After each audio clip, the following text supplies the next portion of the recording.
Bonsoir à tous, merci d'être venus si nombreux. Merci à Étienne Chouard d'avoir accepté l'invitation de notre association Attaque au Canton. Avant de présenter Étienne Chouard, je veux d'abord rappeler le rôle que joue Attaque au sein des mouvements d'éducation populaire. Attaque veut dire Association pour une taxation des transactions financières et pour l'action citoyenne. C'est donc parfaitement dans notre rôle d'action citoyenne d'aborder le thème de la démocratie. Organiser cette soirée, y participer, y débattre, c'est exercer une forme de citoyenneté. Il en existe d'autres, par exemple en allant voter ou en allant manifester, ou même en pratiquant la désobéissance civique, je pense aux faucheurs volontaires notamment.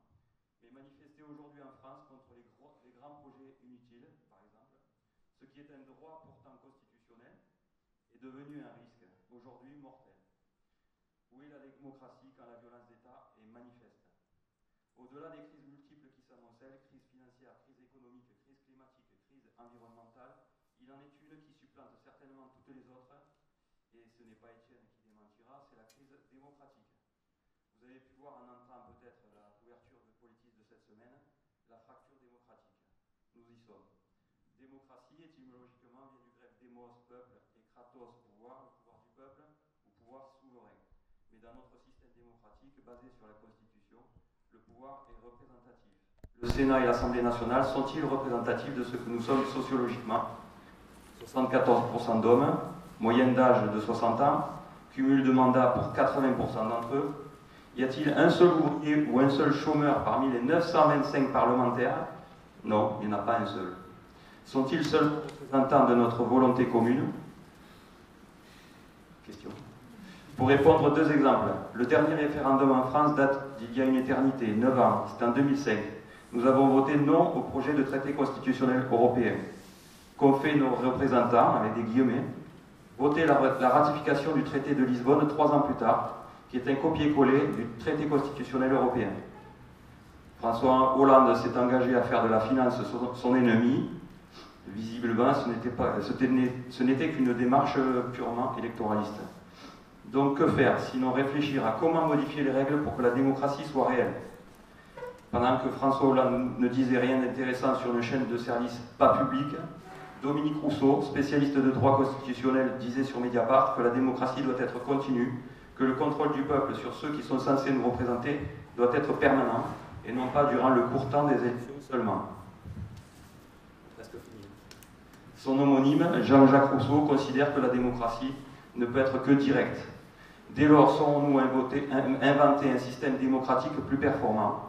En tout cas, nous pouvons ce soir y réfléchir. Voilà, je vous présente Étienne Chouard très rapidement. Il est professeur de droit et d'économie à Marseille. Il est bien connu des réseaux sociaux pour avoir milité à travers le net pour le non au traité constitutionnel européen. Il est partisan d'une nouvelle constitution où les membres de la constituante seraient tirés au sort. Je lui laisse la parole pour nous parler de démocratie et ensuite nous débattrons ensemble. Merci de l'accueillir chaleureusement.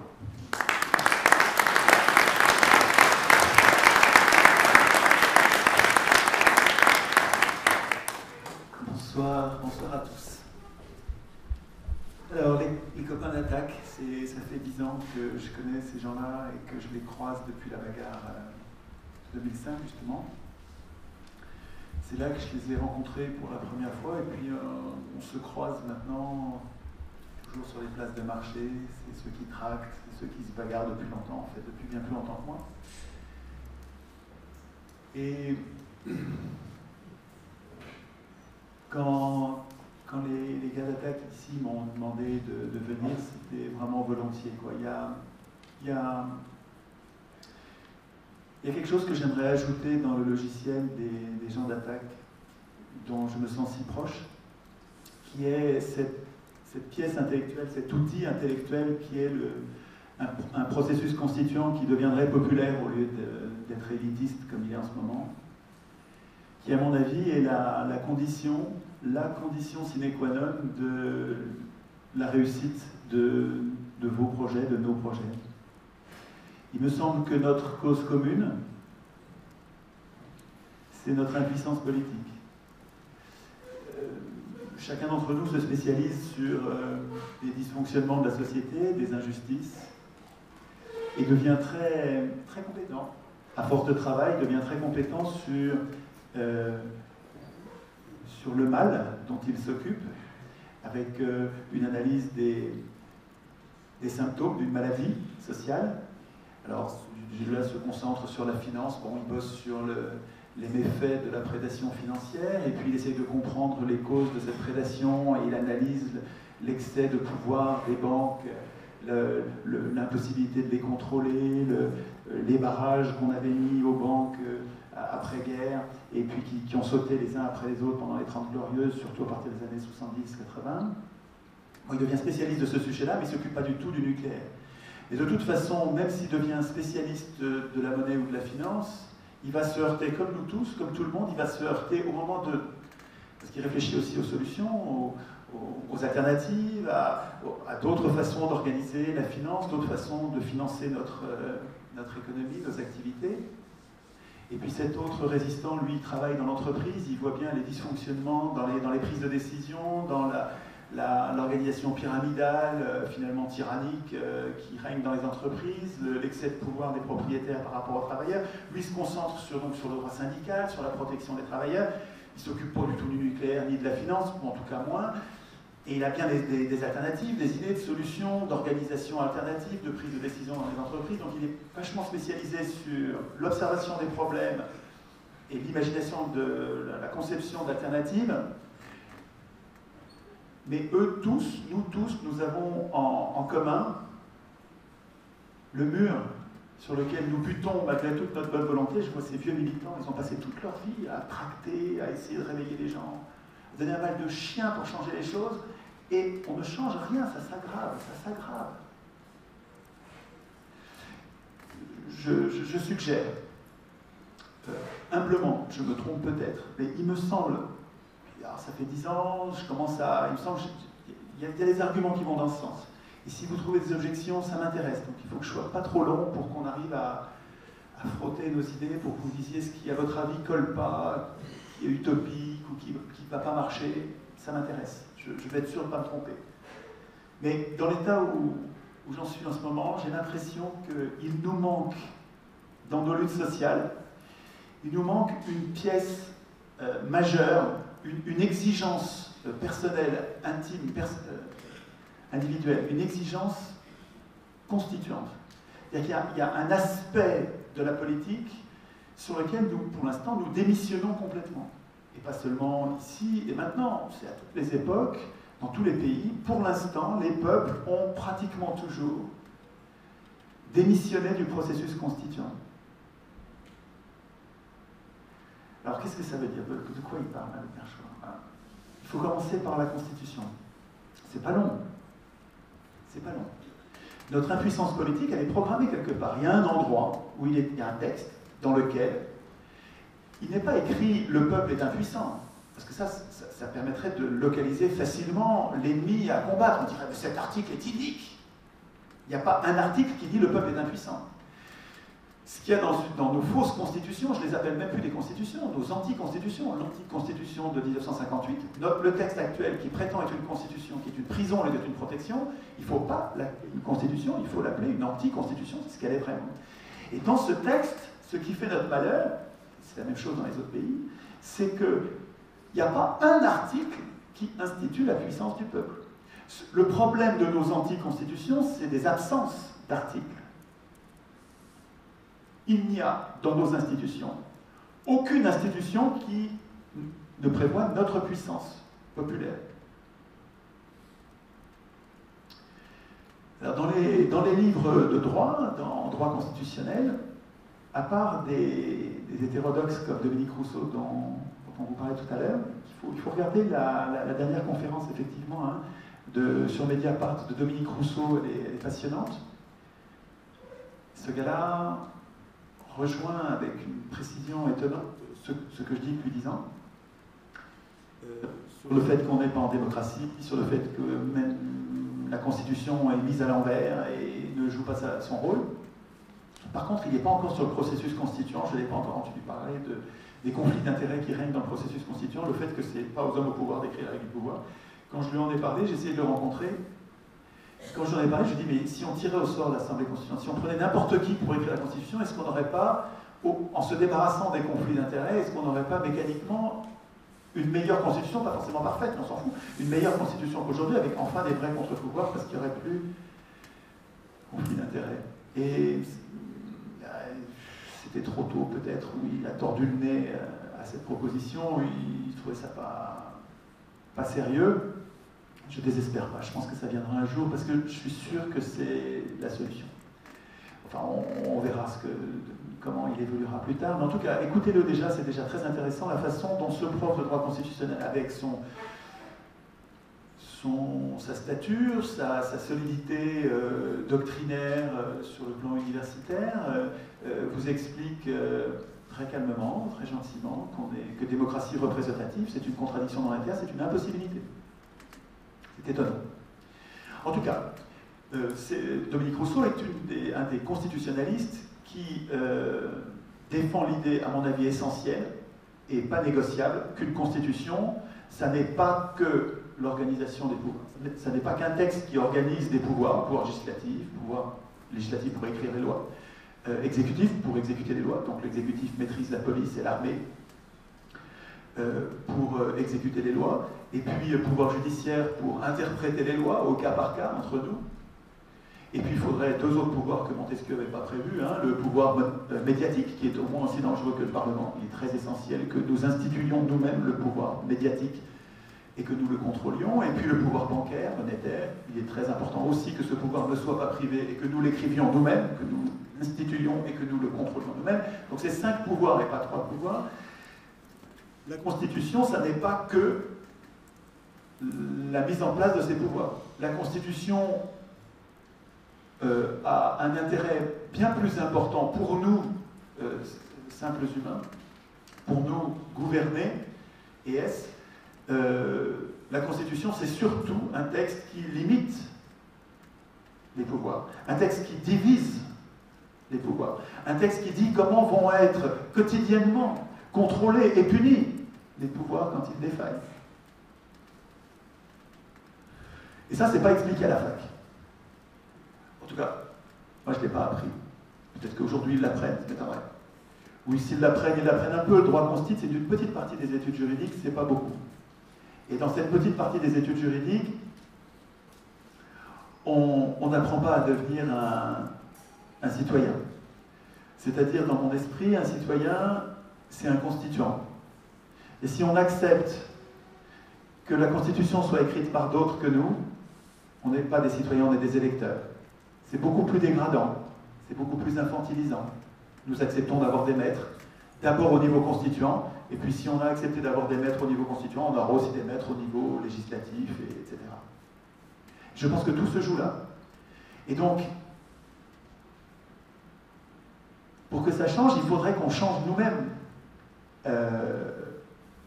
C'est une source d'optimisme pour moi, parce que si je devais attendre que les élus, si j'attendais la solution des élus, comme nous faisons aujourd'hui, quand nous faisons des pétitions, on attend des élus quelque chose. Quand nous descendons dans la rue pour manifester, quand nous manifestons, on attend des élus qui changent d'avis en ayant peur de nous dans la rue, la bonne blague. Hein. On est comme des enfants qui trépignons pour que nos parents aient peur de la colère de l'enfant. Non, je pense qu'un électeur, c'est parce qu'il a accepté de n'être qu'électeur.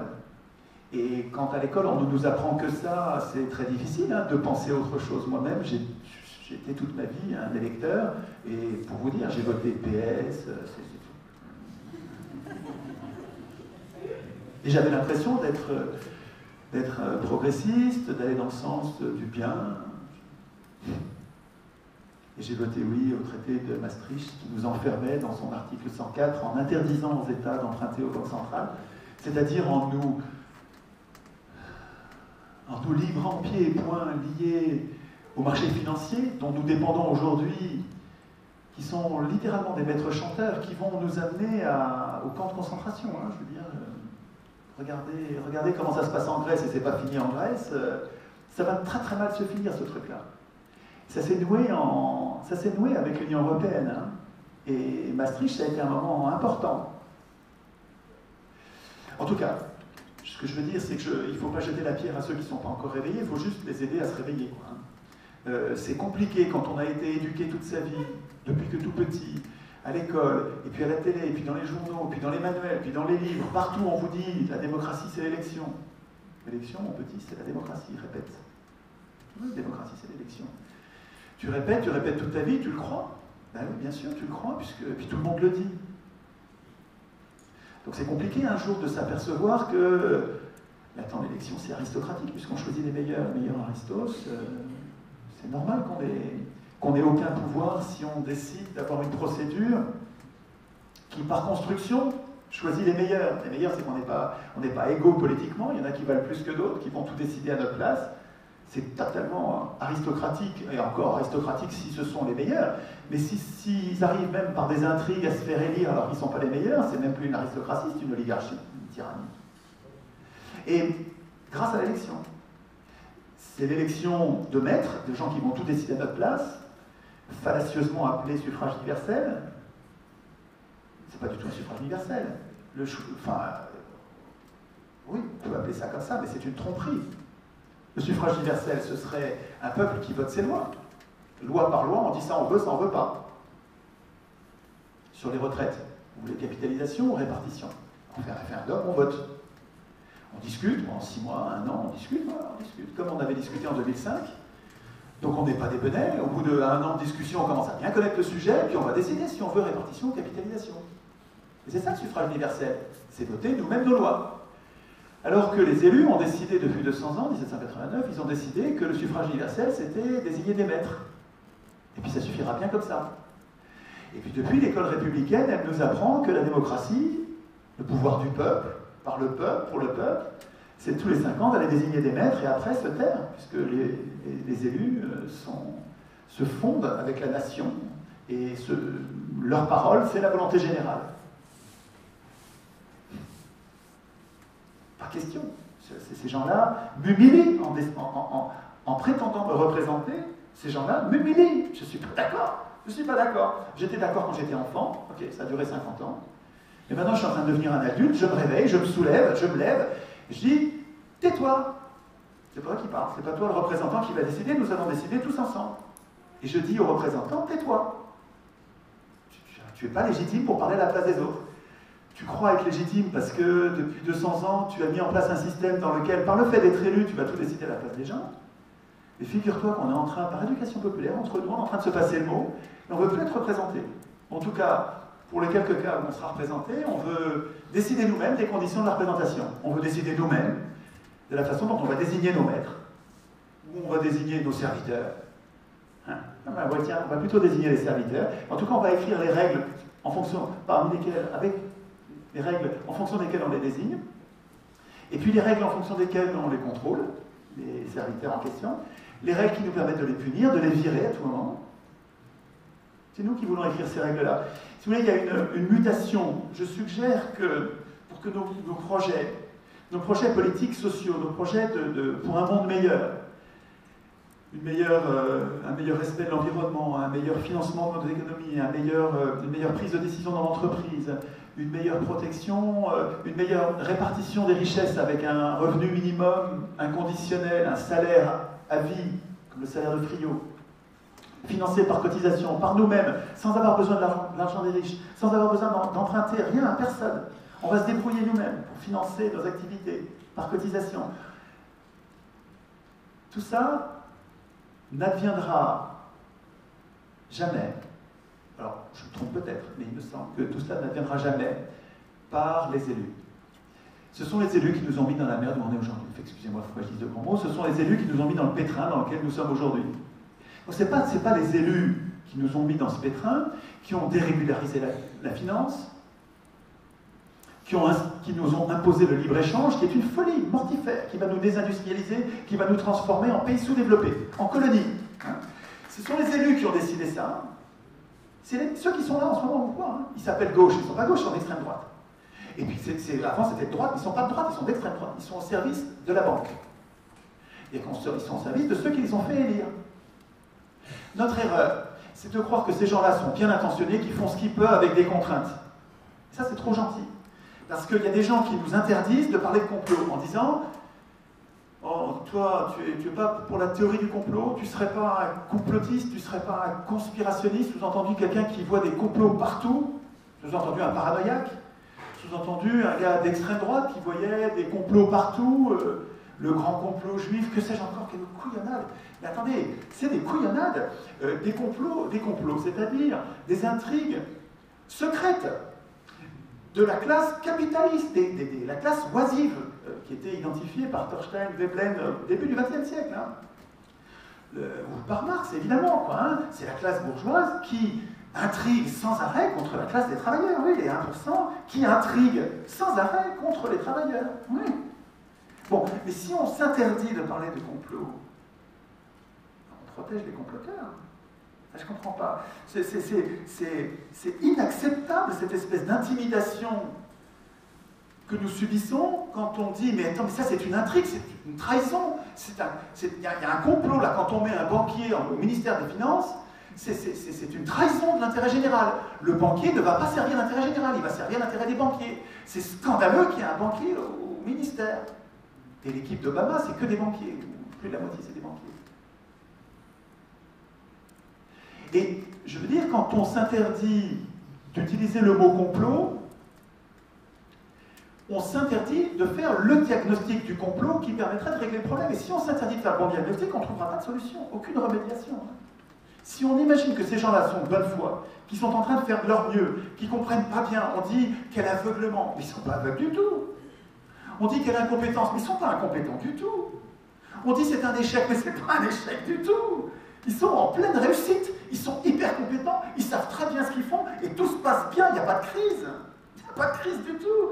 Ils sont en mission contre nous, pour les 1%, contre les 99%, et tout se passe bien. Il s'agit juste, comme c'est des menteurs professionnels, de faire croire qu'ils luttent contre le chômage. Alors ils ont un lance-pierre ou un pistolet à eau, alors ils créent 2-3 emplois par-ci, 200 emplois par-là, et puis ils en détruisent 8000 par jour par le libre-échange.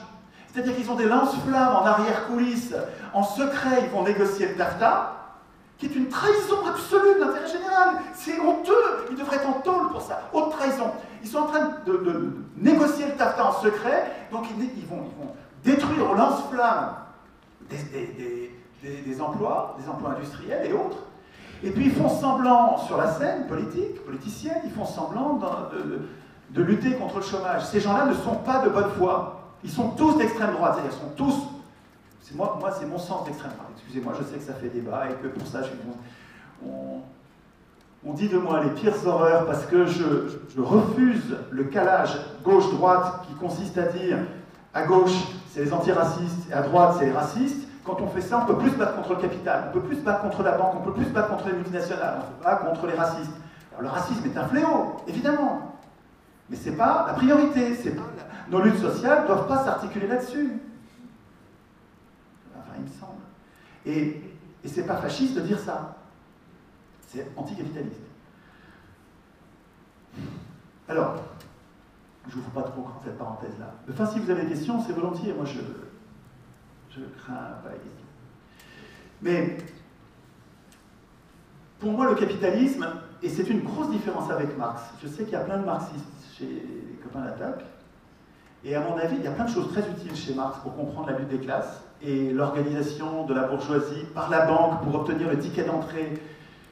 Le ticket d'entrée du capitalisme, les premières grosses entreprises, elles sont fabriquées grâce à la captation de l'État. C'est l'État qui donne les premiers capitaux, les premières subventions, les grands marchés pour les chemins de fer, etc.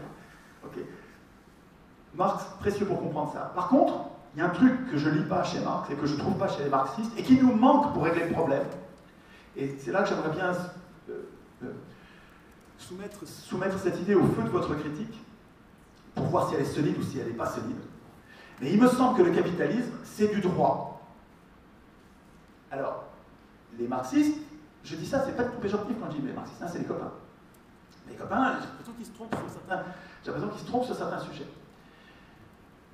Les marxistes me disent, les copains me disent, ouais, mais le droit, c'est une conséquence d'un rapport de force. Ce sont les plus forts qui écrivent le droit qui leur est favorable, et donc ça ne sert à rien de changer le droit, il faut surtout changer le rapport de force.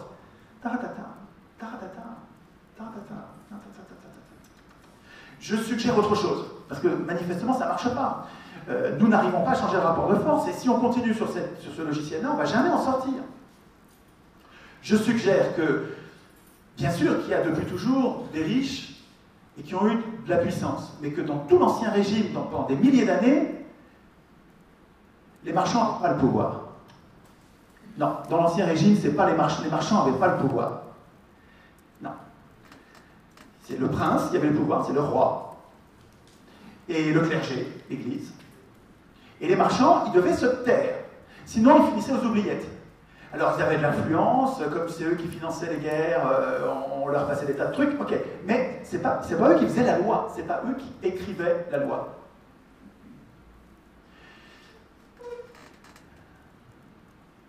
Il y a quelque chose que m'apprend Marion Sigaud, ultra contestée Marion Sigaud, alors là, c'est le diable quasiment. Hein. Eh ben, je vais écouter ce qu'elle m'apprend et vous allez voir comme c'est utile à gauche. Mais à l'extrême gauche. Ce que m'apprend Marion Sigaud, et moi je suis tout oui, je dis mais c'est incroyable, c'est vachement utile cette information-là. Dans l'Ancien Régime, le roi avait une police dont la fonction, dans l'Ancien Régime, hein, le truc noir dont nous sommes sortis, vous savez, cette espèce d'air obscur dont nous sommes sortis grâce aux Lumières, et maintenant aujourd'hui nous vivons la lumière, dans la lumière marchande. Et bien, dans l'Ancien Régime, cette période glauque soi-disant, figurez-vous que non seulement les villageois décidaient eux-mêmes de leurs lois à main levée, il y avait des démocraties partout. Donc la démocratie réelle, c'est-à-dire que les gens votaient leurs lois. Les gens décidaient de leurs affaires sur les biens communs. J'ai reviendrai tout à l'heure sur les biens communs qui ont été privatisés par les libéraux, par les Lumières justement. Qui ont privé, qui ont spolié les peuples les Lumières, et leur équivalent ont volé les communs pour se les approprier, et après ça, ils ont dit maintenant, le droit de propriété est inviolable et sacré, mais après avoir volé les communs, qui étaient plus de la moitié des biens, plus de la moitié des terres. Je reviens à mon marché. Qu'est-ce que m'explique Marion? Elle me dit, le roi avait une police, et le rôle principal, le rôle presque unique de cette police du roi, c'était de garantir les subsistances, c'est-à-dire de s'assurer que tout le monde bouffe, que tout le monde mange, que tout le monde ait du pain. Comment on faisait? Eh bien, on savait depuis des millénaires ce qu'on avait à craindre des marchands, spéculateurs, des accapareurs, ceux qui achètent tout de suite, puis ensuite font monter les prix, puis revendent plus cher. On savait ça. Depuis des milliers d'années, on le sait qu'on a beaucoup à craindre des marchands. Sauf depuis 200 ans, on a oublié, parce qu'ils ont pris le pouvoir. Mais dans l'Ancien Régime, on savait ce qu'on avait à craindre des marchands, et voilà comment étaient organisés les marchés. Le marché, la plupart des humains étaient des agriculteurs, et le plus clair de notre consommation, de ce qu'on mangeait, c'était du pain. Donc on avait surtout besoin de blé et de pain. Sur les marchés, c'était ça surtout qui s'échangeait. Ce que faisait la police, c'est qu'elle tenait les marchands à l'écart des marchés jusqu'à ce que tout le monde ait vendu son blé et acheté son blé, les meuniers, et acheté le blé pour faire leur farine. Et une fois que tout le monde avait fait, les producteurs et les consommateurs avaient fait leurs échanges, la police laissait entrer pour le surplus les marchands. Et tout le monde, n'importe qui ne pouvait pas être marchand. Les marchands, il y avait des registres pour savoir, on savait qui était marchand, et tu ne pouvais pas t'improviser marchand et faire ça dans l'anonymat. Non, tu étais surveillé quand tu étais marchand. Ah ouais, moi ça m'intéresse ça. Ça m'intéresse vachement. Et quand je vois que les Lumières, en fait, c'était des physiocrates, c'est-à-dire c'était des gens, c'est des grands marchands, parce que malgré ses limites, ils devenaient de plus en plus riches en devenant marchands. Ils devenaient très riches. Et c'est les grands marchands qui ont réussi à corrompre le roi, avec un gars comme Turgot, le ministre qui a imposé sur la pression des physiocrates. Les physiocrates, c'est les ancêtres des libéraux. Hein. C'est des gens, c'est des marchands qui avaient, contre leur hubris, contre leur démesure, il y avait l'État, il y avait le roi, la monarchie absolue qui les empêchait et qui ne rêvait que d'une chose, c'est de déboutonner leur puissance pour leur hubris. Et quand ils ont fait sauter le roi, c'est ça qui s'est passé. Et le capitalisme, c'est ça, c'est les marchands qui se sont débarrassés des obstacles et qui se sont mis enfin à écrire, écoutez quoi, à écrire les constitutions.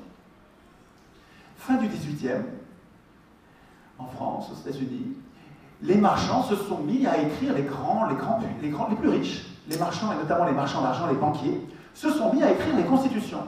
Et bien moi je dis que c'est ça, et je me trompe peut-être, hein, je veux bien discuter, mais c'est ma thèse.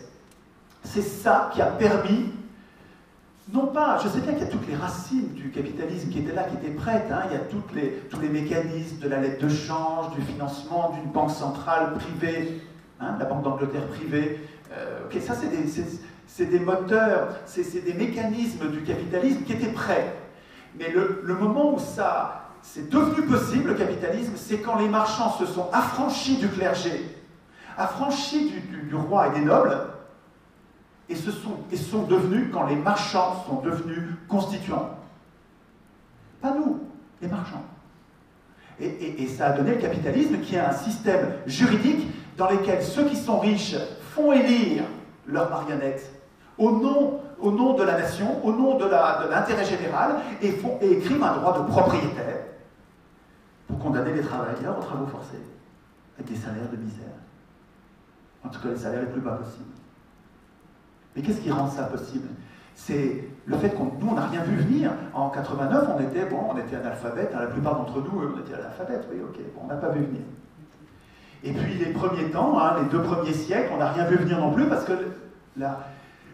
l'école républicaine, il faut écouter Henri Guillemin là-dessus, hein, l'école républicaine a été constituée de gens comme nous, qui nous ont formés à être dociles. Les instructions des inspecteurs pour l'éducation, l'école d'instruction publique, l'éducation nationale, c'était apprendre au peuple la docilité, la frugalité, la modestie, l'obéissance, le respect de l'ordre social.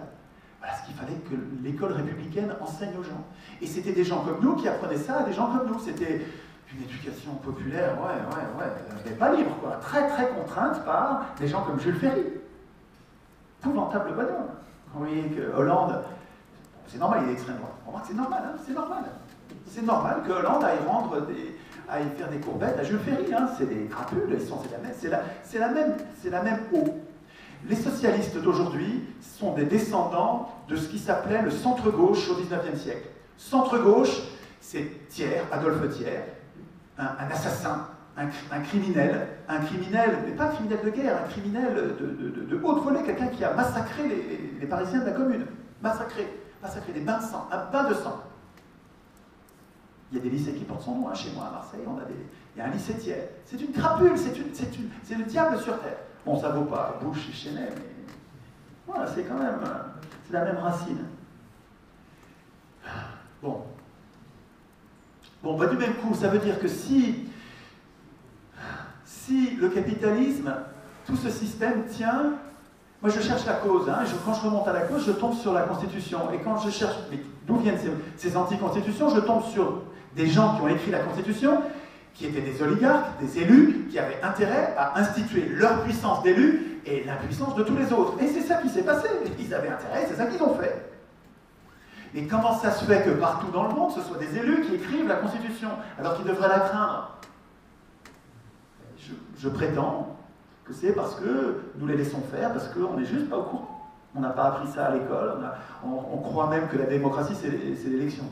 C'est pour vous dire comme on est inculte, donc on a du boulot, il y a un travail de désintoxication, mais le travail ne sera pas fait par les élus. C'est pas la peine de faire des pétitions.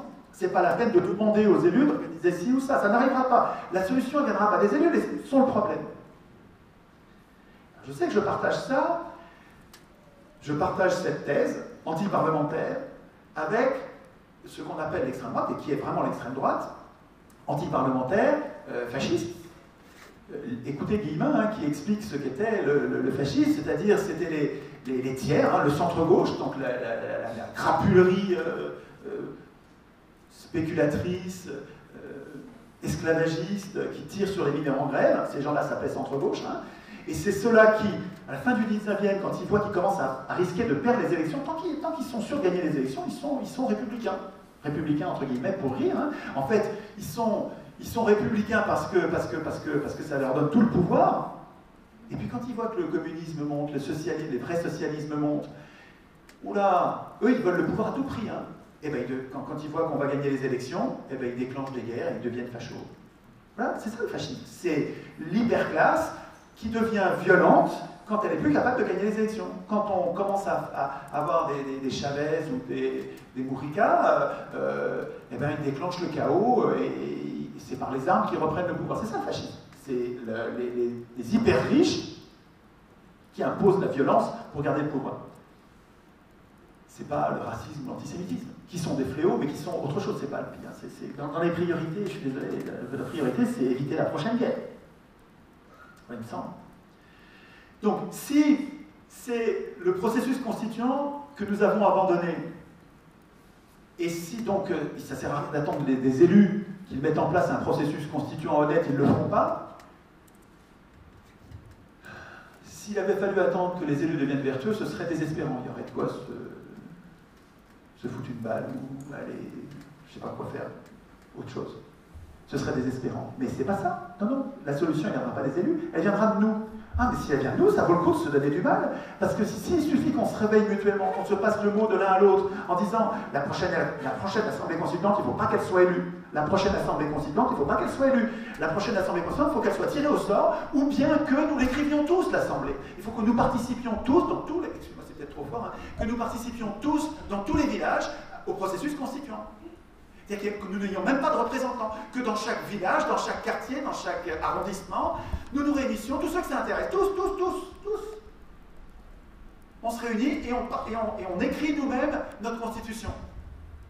Et puis quand on s'aperçoit que 40 millions, on est trop, 36 000 communes, ça fait 36 000 projets constituants, c'est compliqué de lire la constitution du quartier voisin, du village voisin, c'est un boulot, hein, lire un processus constituant, de lire une constitution. 36 000, c'est inaccessible. Par contre, les 2-3 que j'ai lus, c'était tout le temps les mêmes. Il y avait tout le temps la séparation des pouvoirs, il y avait tout le temps l'initiative populaire, il y avait les mandats courts, non renouvelables, à chaque fois. À chaque fois, il y avait la révocabilité des acteurs. Attends, si c'est pour écrire 36 000 fois la même chose, c'est pas la peine. On va faire un truc. On a commencé à le faire, on a commencé dans tous les villages, à écrire notre constitution tous, et puis devant la difficulté pratique d'être 40 millions à écrire la même chose, enfin à écrire des projets constituants, devant la difficulté à nous lire mutuellement pour ça, pour ensuite nous rapprocher de nos points de vue, on a dit, non mais attendez, si on tirait au sort 4 communes aux 4 coins du pays, on les tire au sort, on ne sait pas encore qui ça va être, mais peu importe en fait, puisqu'on écrit la même chose. Quand ce n'est pas des élus qui écrivent la Constitution, on écrit tous la même chose. Si on tirait au sort les 4 communes, et puis on n'abandonne pas le truc, on les regarde. C'est n'importe qui l'écrit, ok, qui écrit le texte, le projet, et qui nous proposera non pas un texte, mais des articles, et on votera article par article. Et puis, mais surtout, on les regarde faire, et puis on proteste quand ils oublient quelque chose, quand ils commencent à recevoir les banquiers en secret, comme ils ont fait en Tunisie, on gueule, on proteste pour empêcher que ça se fasse comme ça. Non, mais on pourra tout changer si on fait comme ça. Mais il faut qu'on se passe le mot entre nous avant. Donc, je suis vraiment trop long.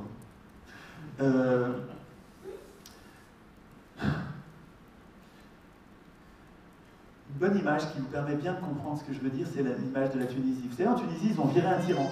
Vous avez vu? Bon, c'est un gars, le prétexte, ils ne l'ont pas vu venir, c'est un gars qui s'est mis le feu à lui-même et qui a déclenché une telle indignation qu'il y avait de la pression et tout a pété. Ils se sont révoltés et ils ont viré quelqu'un qui avait pourtant une police politique redoutable, une police de tyran. Bon, ils l'ont viré, et après, comme ils ne s'étaient pas entraînés avec des ateliers constituants tous les jours, entre eux, depuis des mois, depuis des années, comme ils n'étaient pas entraînés du tout, ils ont fait comme tout le monde. Après, ils ont élu une assemblée législative qui a été dotée de pouvoirs constituants, c'est-à-dire qu'ils ont confondu les deux. C'est une folie. Il ne faut pas que la législative et la constituante soient les mêmes. Il faut précisément que les constituants soient inéligibles aux fonctions, dans les institutions qu'ils mettent en place. Sinon, ils écrivent des règles pour eux-mêmes. Donc, déjà, ils ont mélangé législatif et constituant. Mais surtout, ils ont élu leur assemblée constituante parmi des candidats. Et des candidats qui savaient qu'ils se dévouaient à la politique et qui allaient faire la politique toute leur vie. Donc, ces gens-là n'étaient pas capables d'écrire, à nouveau, une fois de plus, ces gens-là n'ont pas été capables d'écrire leur propre impuissance et la puissance populaire. Et d'ailleurs, ce n'est pas ça qu'ils ont fait du tout. Qu'est-ce qu'ils ont fait, les constituants tunisiens? Ils se sont mis à huis clos, donc ils ont fermé toutes les portes, donc on n'a pas pu voir ce qu'ils faisaient pendant un an. Les Tunisiens ne savaient que par des rumeurs ce qui se passait à l'intérieur de leur constituante, c'est incroyable. Hein. Ils se sont mis à huis clos, ils ont doublé ou triplé leur salaire, je ne sais plus. Ils se sont votés une immunité judiciaire pour être à l'abri de tout recours, de toute punition, et puis ils se sont mis à recevoir les banquiers en secret. Total, quoi. Mais c'est pas la faute des salauds, hein. C'est pas la faute des salauds, c'est pas la faute de ceux qui abusent du pouvoir. C'est la faute des Tunisiens qui ne s'étaient pas entraînés avant. Vu comme ça, c'est pas une fatalité, ça peut changer, ça dépend de nous. Si on se mettait à faire des ateliers constituants, pas seulement quand Chouard vient, mais après ça, si vous le faites qu'aujourd'hui, c'est une idée à la con, hein, ça ne marchera pas. Il faut que ça continue, et puis il faut que ce soit contagieux, il faut que ça grandisse sans nous. Vous voyez, il faut que ce soit une idée qui se développe toute seule. Il faut qu'on apprenne à écrire nous-mêmes des articles de constitution. Ça va changer l'histoire des hommes, ça.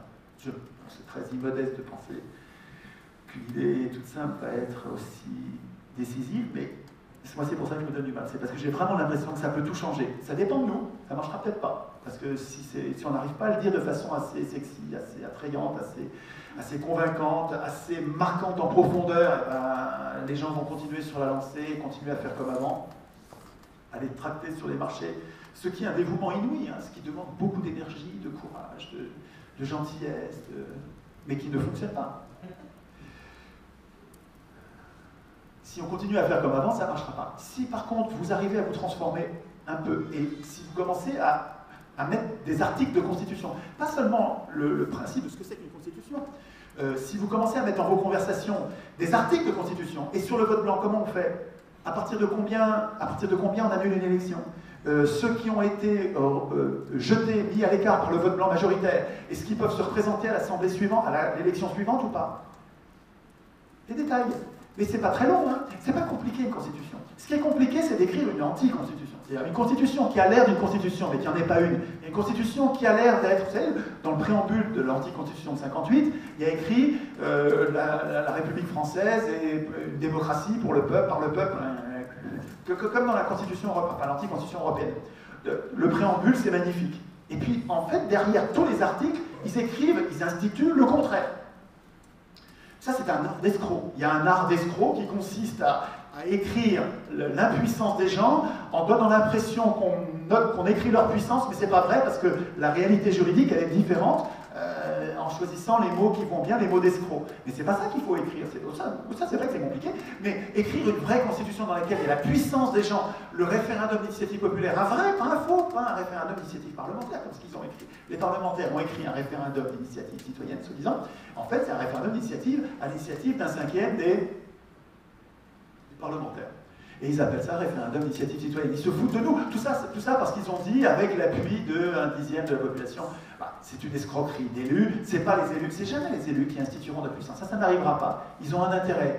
Et c'est pas parce qu'ils sont méchants, c'est parce qu'ils sont en conflit d'intérêt. C'est pas parce qu'ils sont corrompus. Je dis pas que c'est des salauds, hein. Pas du tout. Simplement, ils sont en conflit d'intérêt.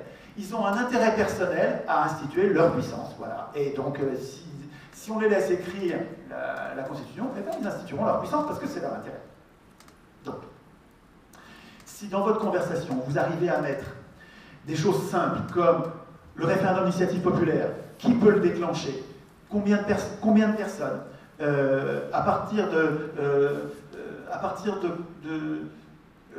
quel débat on met en place pour être sûr que l'opinion soit éclairée sur chaque question. Est-ce qu'on met des garde-fous? Est-ce qu'il y a des sujets sur lesquels on veut interdire le référendum d'initiative populaire? Ou bien est-ce qu'on laisse sur tout sujet, parce qu'on est démocrate et qu'on considère que si le peuple veut quelque chose, c'est qu'il le veut, puis voilà. Et qui suis-je pour décider qu'il y a telle ou telle valeur au-dessus de ce qu'il veut? Enfin bon, il y a des vraies discussions dans les ateliers là sur qu'est-ce qu'on fait sur le référendum d'initiative populaire. C'est majeur dans un système représentatif. Dans un système de démocratie directe, ça ne sert à rien. Si nous votons nous-mêmes nos lois, on n'a pas besoin de référendum d'initiative populaire. Si par contre vous décidez que vous préférez qu'il y ait des représentants, d'ailleurs ça peut être des représentants, une chambre élue, une chambre tirée au sort, une chambre élue avec des professionnels compétents, vous connaissez, c'est l'Assemblée nationale actuelle, et puis vous prévoyez en plus, pour accepter une loi, qui est non seulement l'accord de cette chambre, mais une autre chambre, qui au lieu d'être le Sénat, qu'on vire complètement parce que ça ne sert à rien, et c'est même très antidémocratique, mais à la place vous mettez une chambre tirée au sort, qui nous ressemble, dans laquelle vous allez avoir, mécaniquement si vous la tirez au sort, vous allez avoir la moitié de femmes, Il n'y a pas besoin de mettre de quotas. Si vous tirez au sort, vous allez avoir moitié de femmes. Et puis vous allez avoir 60% d'employés et d'ouvriers. Mécaniquement, il n'y a pas besoin de mettre de quotas. Si vous tirez au sort, vous allez avoir la proportion qui va. Et puis, etc. Vous allez avoir 20% de chômeurs, parce que ça correspond à la... etc. Des vrais chômeurs. Et si vous avez 20% de chômeurs à l'Assemblée nationale, vous verrez qu'ils ne prendront pas les mêmes lois qu'actuellement.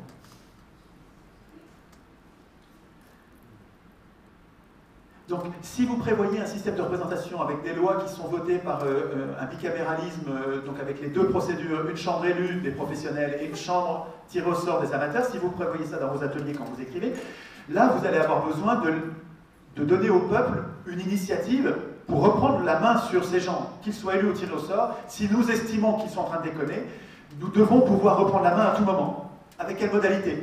Combien de personnes? Une seule personne peut-elle déclencher un référendum? Alors vous allez avoir l'objection qui dit une seule personne, mais vous allez en avoir des centaines, des milliers de propositions de référendum. On va être envahi sous un flot, un tsunami de propositions de référendum. Et là, trop d'informations tue l'information. Ok, bon, bah, c'est vrai, ça c'est vrai. Mais ce qu'on peut faire, c'est désigner une chambre du référendum, tirer au sort, peut être 200, 300 personnes, qui acceptent pendant une semaine de faire ça, de faire ce boulot, et d'écouter les citoyens qui, cette semaine, on a un problème de culte peut-être, les citoyens qui ont une idée géniale et qui veulent la suggérer, et bien nous, notre boulot, c'est d'écouter. Voilà, notre boulot, notre institution Chambre du référendum, a comme boulot d'écouter une demi-heure. N'importe qui a une question à poser à tout le monde. On l'écoute pendant une demi-heure.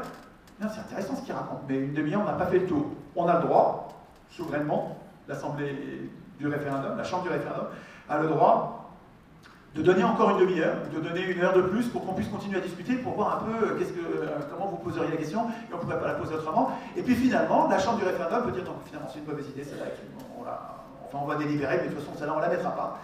Et puis celle-là, tiens, c'est quand même une chouette idée, ça mérite d'être vu. Bon, là, celle-là, combien? 6 mois de discussion, ça devrait suffire, parce que c'est quand même relativement simple, tout le monde en parle depuis tout le temps. C'est vrai qu'on pourrait poser la question.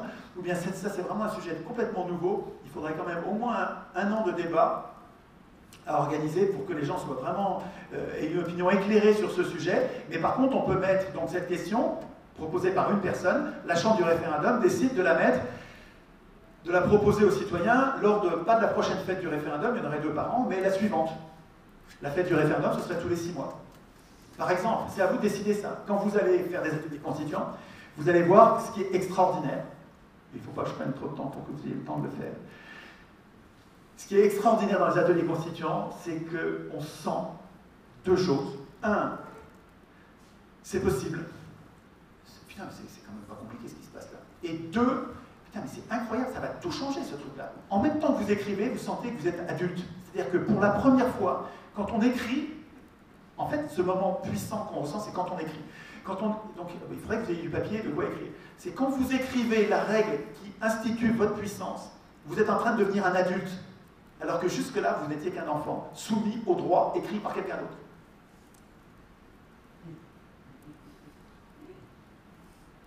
C'est ça qui compte.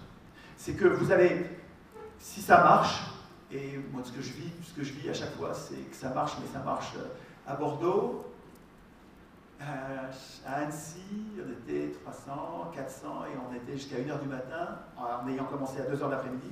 Et à 1h du matin, tout le monde les yeux bien ouverts, et on se bat à 1h du matin, mais pas parce qu'on est fatigué, parce qu'il faut s'en aller, parce que le vigile, il en a marre, quoi, il faut qu'on s'en aille. Et donc, vous allez voir, je pense que vous n'allez pas vous embêter. C'est très, très, très, très stimulant. C'est incroyable. Ça transforme tous ces projets politiques que nous vivons comme des utopies. On se dit, ça ne marchera jamais.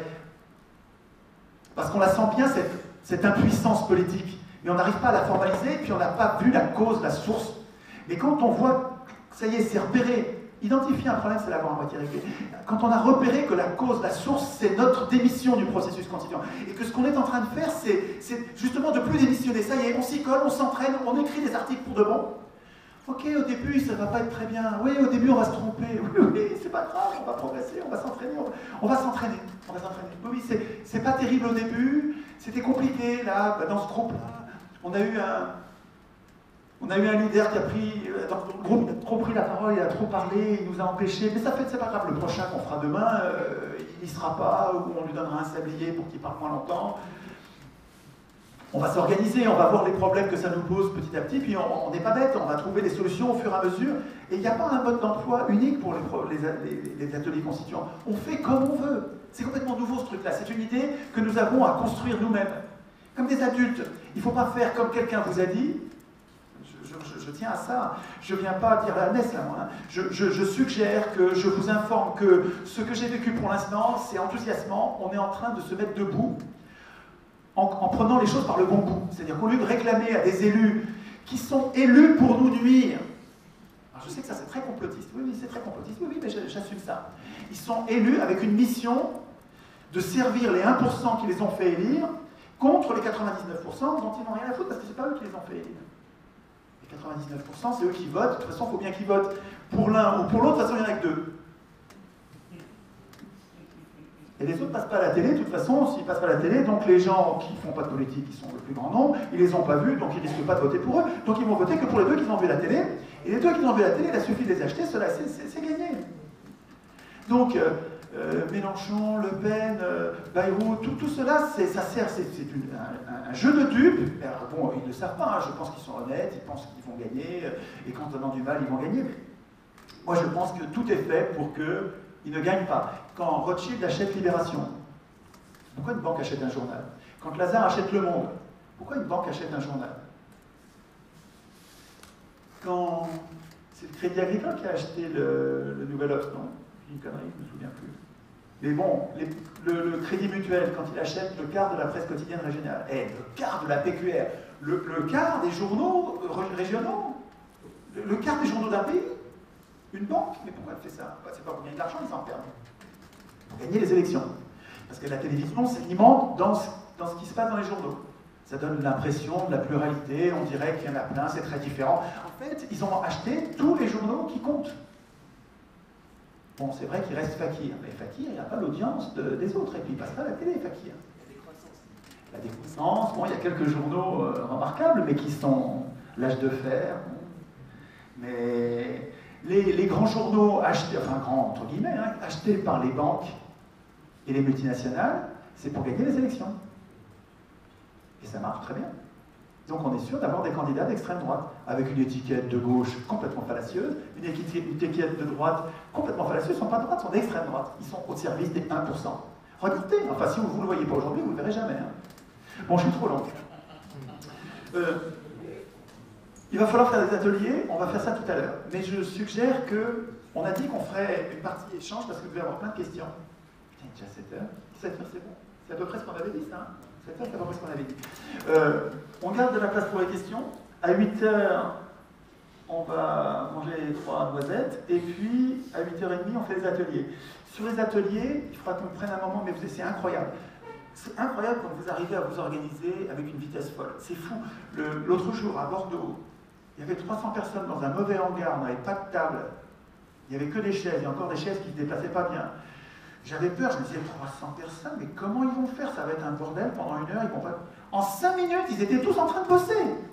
C'est incroyable. Ah ouais, super. Simplement, bon, il va falloir que vous choisissiez vos sujets. Il y a quelques grands sujets qui sont prioritaires, quoi. Enfin, et puis qui sont faciles d'accès. Qui est citoyen? Est-ce qu'on prend les étrangers, pas les étrangers? Comment on accède à la citoyenneté? Quel droit on donne aux citoyens? Quel droit on donne aux non-citoyens? Comment on protège les minorités? Comment on protège les minorités? Référendum d'initiative populaire. Ça, c'est des ateliers, référendum d'initiative populaire. Tirage au sort, les assemblées, le corps législatif. Est-ce qu'on prévoit une chambre élue, une chambre tirée au sort, ou qu'une chambre tirée au sort? Si on la tire au sort, comment on la tire au sort? Le Conseil constitutionnel, qui va appliquer la Constitution? Est-ce que c'est une chambre tirée au sort, la même que l'Assemblée constituante, qui reste en activité, et puis qui est renouvelée par dixième tous les mois, ou tous les 3 mois par exemple? Peu importe, c'est à vous de décider comment vous la renouvelez pour que les bisus soient formés par les anciens, et que finalement ce soit quand même des gens comme nous qui appliquent la Constitution. Pour que ça reste des gens qui ne soient pas en conflit d'intérêts, qui non seulement écrivent la Constitution, mais qui ensuite l'appliquent. Conseil constitutionnel, il faudra y réfléchir. Sur la monnaie, il faudra qu'il y ait sûrement, il y en a que ça va intéresser de décider comment on fait, quelle monnaie instituons-nous. Est-ce qu'on institue une monnaie privée, comme aujourd'hui, chère, avec un taux d'intérêt, comme aujourd'hui, temporaire et qu'il faut rembourser, qui crée de la dette, comme aujourd'hui, une monnaie qui ne perd pas de sa valeur, donc protégée contre l'inflation, donc qui nous incite tous, même les gens gentils, même les gens adorables, sont incités par une monnaie qui ne perd pas de sa valeur à faire des petits tas en cas de coup dur, en cas de quand il y aura du grabuge, on fait des tas d'argent, et cet argent qu'on garde, qu'on ne remet pas en circulation, il manque à tout le monde. Le type de monnaie que nous utilisons, je ne peux pas ouvrir cette parenthèse, parce que là je suis parti sur des heures, mais le type de monnaie que nous utilisons fabrique la peur de manquer. L'argent privé, créé par des acteurs privés, à qui ça donne un pouvoir de corruption inouï sur toute la société, un pouvoir de maître-chanteur. Les banquiers aujourd'hui qui sont les seuls, les banquiers privés, qui sont les seuls à pouvoir créer la monnaie, 93% de la monnaie est créée par eux, ça leur donne un pouvoir de corruption inouï et un pouvoir de chantage inouï. Regardez où on en est. Ça c'est vraiment... Est-ce qu'on est évidemment pas obligé de garder une monnaie privée, mais une monnaie privée rare, parce que ces gens-là ont intérêt à ce qu'elle soit rare, parce que ça rend son prix coûteux. Donc, ces gens-là ont tout intérêt à ce qu'on n'en ait pas beaucoup pour qu'on se batte pour l'avoir. Cette monnaie-là, ce type de monnaie-là, et avec une inflation faible, nous conduit à nous battre pour l'avoir, nous battre pour avoir des signes monétaires. Alors qu'une monnaie publique abondante, enfin suffisante, pas trop abondante parce que ce serait un autre problème, mais suffisante pour qu'on ne se batte pas pour l'avoir, distribuée en permanence sous forme de salaire à vie ou de revenus de base, pour que tout le monde en ait tout le temps, fondante pour qu'elle ait une valeur allant diminuant dans le temps, pour nous désinciter à la garder, pour nous inciter à la dépenser, pour que tout le monde en ait tout le temps, pour que ça circule. Et comme il y a un revenu de base ou un salaire à vie, on n'a pas peur de manquer parce qu'on en aura tout le temps. Ça s'institue. La libération du chantage des maîtres de la monnaie, des maîtres privés de la monnaie actuelle, la libération, elle passera par notre mutation en constituant. C'est à nous de devenir constituants pour être capable d'instituer cette monnaie sociale, alors que pour l'instant, la monnaie est antisociale. Je ne développe pas plus que ça, je vous laisse vous débrouiller pour réfléchir au reste. Sur l'environnement, alors oui, faites gaffe, oui. Il y a quelque chose qu'il faut dire, c'est... Donc ce qu'est une constitution, vous avez compris, c'est une protection. Donc on institue des pouvoirs et une protection contre les pouvoirs. Un affaiblissement des pouvoirs, des limites des pouvoirs, et une puissance populaire qui peut reprendre la main sur les pouvoirs. Ça, c'est une constitution. Mais ce que n'est pas une constitution, et ce vers quoi il faut éviter que les ateliers aillent, c'est qu'une constitution, ce n'est pas une loi. Alors faites gaffe parce que dans votre pratique quotidienne, vous êtes probablement sur la lutte contre les conséquences des injustices, les conséquences du capitalisme. Donc vous êtes sur le droit syndical, vous êtes sur le droit environnemental, vous êtes sur le droit financier. Ça, c'est des lois. Mais ce n'est pas ça qu'on écrit dans les constitutions. Dans les constitutions, on écrit la façon dont à tout moment nous allons garder la main sur tout ça. Donc il n'y a pas besoin d'écrire du droit environnemental dans la Constitution. Il n'y a même pas besoin d'écrire du droit financier. Il faut juste écrire le type de monnaie peut-être, pour être sûr qu'on aura toujours une monnaie publique, et pour criminaliser la banque, pour que créer une banque privée, ce soit un crime contre l'humanité. C'est-à-dire que le mec, on met en prison tout de suite, quoi. Ça, on peut l'écrire dans une constitution. Mais n'allez pas trop loin dans la législation. Une constitution, ce n'est pas une loi. Il faut nous laisser la possibilité, à nous, notre corps social, il faut laisser la possibilité de continuer à faire des lois. Et changer d'avis, s'apercevoir qu'on s'est trompé. Et donc, c'est ça qu'il faut prévoir dans la Constitution, c'est comment on va pouvoir écrire des lois et garder la main sur nos lois et nous rendre capables de changer quand on s'aperçoit qu'on s'est trompé.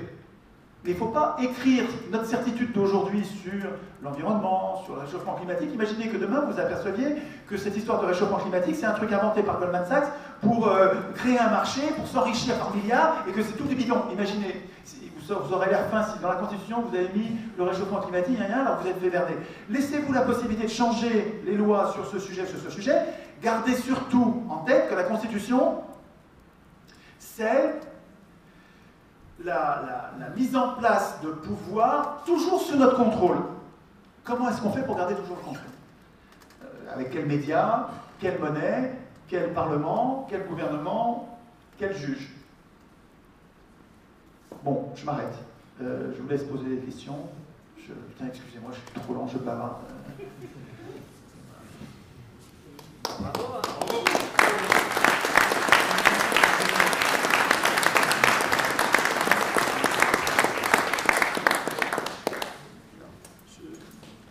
N'en veuillez pas, je m'assois un peu, normalement ça va me reposer pour prendre des questions.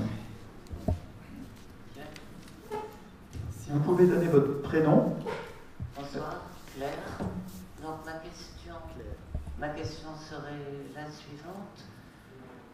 Pour arriver à bénéficier d'une constitution qui, comme telle que vous l'avez décrit, pourrait assurer une certaine démocratie, il y a deux points que j'aimerais bien vous voir préciser. Vous disiez tout à l'heure que si on se mettait à 36 000 communes pour rédiger une constitution, ça serait peut-être un petit peu complexe et long. Et il me semblait que vous aviez dit il y a soit cette solution, tout le monde s'y met, soit est-ce qu'il y a une autre solution qui pourrait être des groupes, quelques groupes qui commenceraient à faire des propositions, qui ensuite les diffuseraient pour analyse et puis sélection. Première question, dans l'idée un peu de gagner du temps, parce que le temps qu'on apprenne tous à rédiger une constitution, ils ont de beaux jours devant eux pour continuer leur politique actuelle. Et ma seconde question, en admettant qu'on arrive donc à avoir à peu près tous choisi une constitution qui convient en tout cas à la majorité, disons, des citoyens, comment on fait pour passer? Quel est le processus pour imposer cette décision de changer de constitution à ceux qui détiennent le pouvoir et la force actuellement, pour donc ensuite avoir une chance de faire adopter et appliquer cette constitution? Ok, ça c'est vraiment une question récurrente, il faut y répondre, je vais essayer de ne pas être long.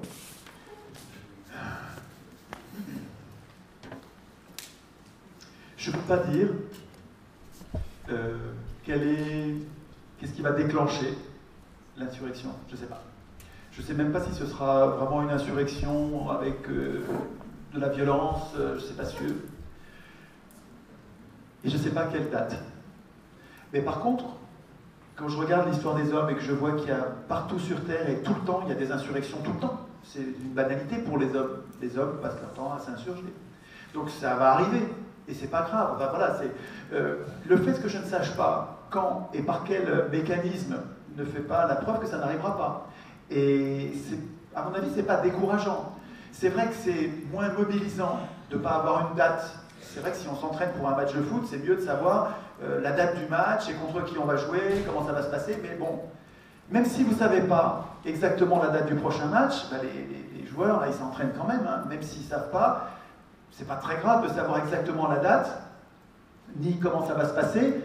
Pour s'entraîner, il faut quand même s'entraîner. Ce qui est sûr, c'est que si on ne s'entraîne pas, la prochaine insurrection, ça va se passer comme les Tunisiens. Ça, c'est sûr.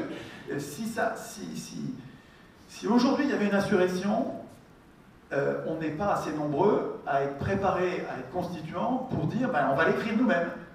La plupart, la multitude, là, va dire, comme tout le monde, pour l'instant, parce qu'on n'est pas entraîné, va dire ah non, mais la Constitution, mais je ne sais même pas ce que c'est.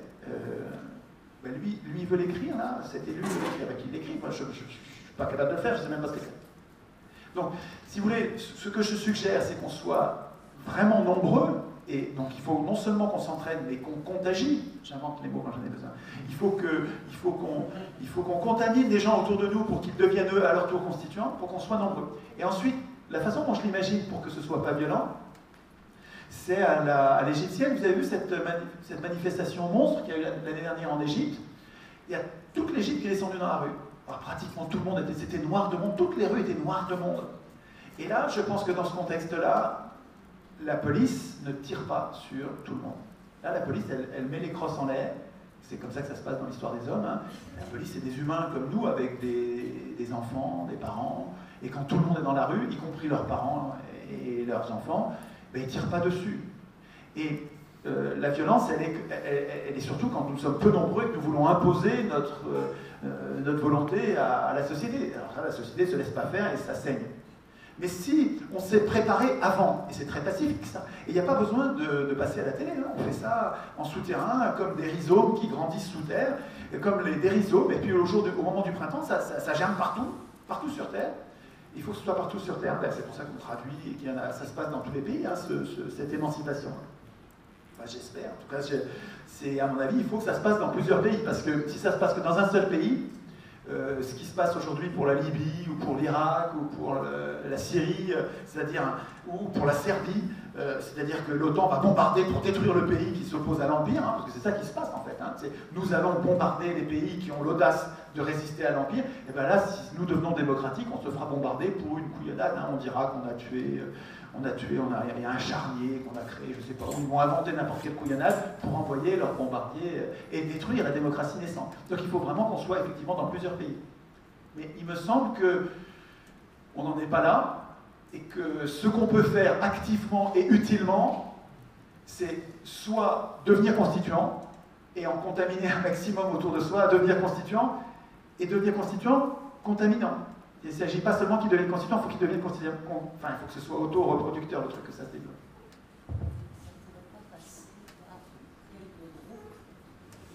Alors, il y a quelques groupes, nous, qui sont en avance.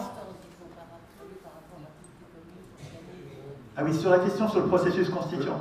Ben, de toute façon, vous savez, si nous déclenchons un processus constituant, voilà, il y a une insurrection et on fait un processus constituant. Si nous nous sommes entraînés avant, on a tous, en tout cas la plupart d'entre nous, auront, à cette époque-là, on aura tous eu une expérience constituante dans des groupes, on aura réfléchi, ça y est, on sait, on a commencé à écrire des articles, on n'est plus du tout des bisous.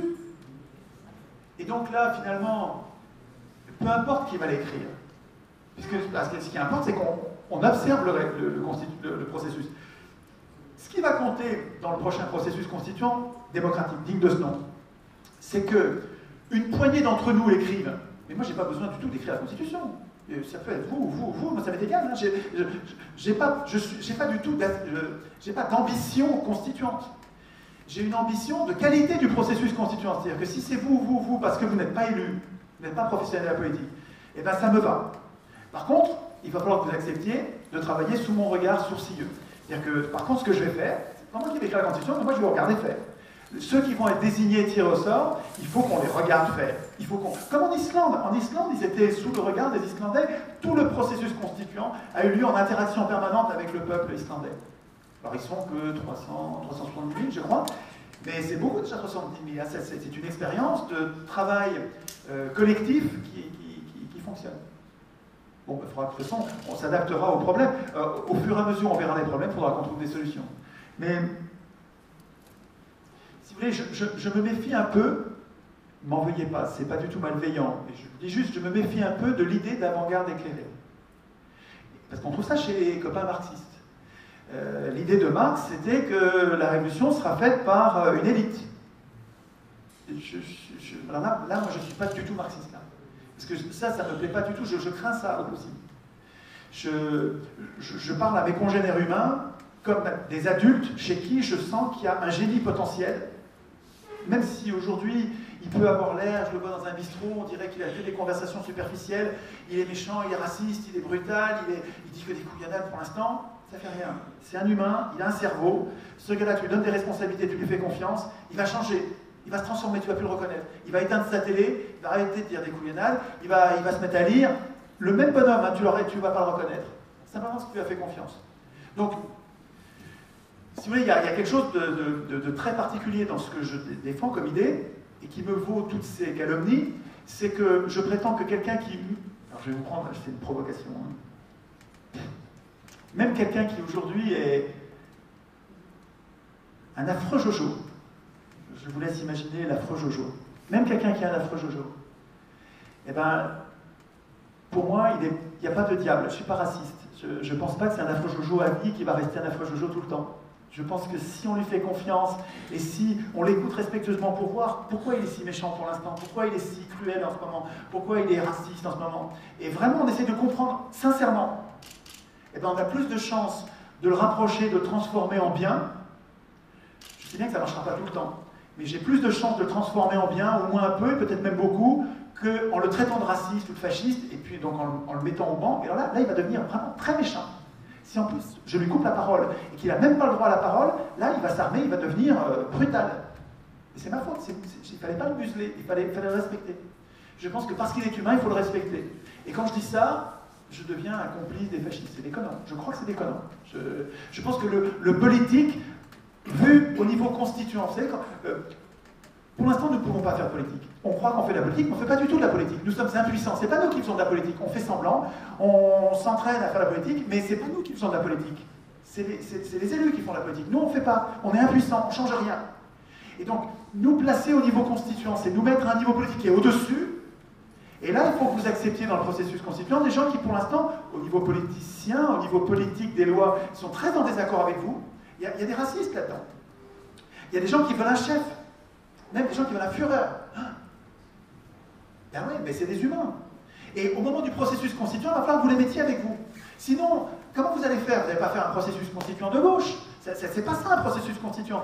Un processus constituant, c'est un moment où une multitude devient peuple en écrivant elle-même la façon dont elle va faire de la politique. Et là, il faut accepter d'être temporairement, littéralement frère. Moi, j'ai pas de problème avec ça. Hein.